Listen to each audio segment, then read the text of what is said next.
quand ils sont mesurés ou quand ils sont ciblés, on tourne à peu près toujours autour des mêmes KPI, hein, qui sont très classiques, hein, la notion de la valeur, donc augmenter la valeur apportée, les coûts, réduire les coûts, les délais, c'est pareil. Maîtriser les risques du projet, on va voir ce que ça veut dire et puis, moins de dérogations. Sur la valeur, c'est tout simple, c'est avoir plus de valeur pour à coût existant ou à moindre coût. Donc on peut même regarder comment évolue le ratio coût-valeur.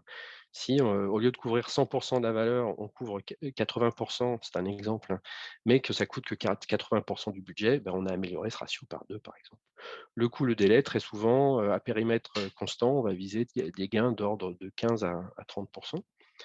Concernant les risques du projet, bah, les risques, ils sont inhérents au projet. Donc, la question, c'est pas, est-ce qu'il y a des risques ou pas? La question, c'est de les détecter et de les mitiguer le plus tôt possible.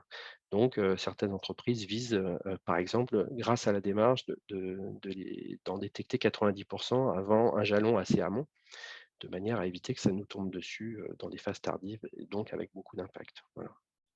Diviser par 2 le nombre de dérogations non de conformité, c'est des objectifs qui existent également.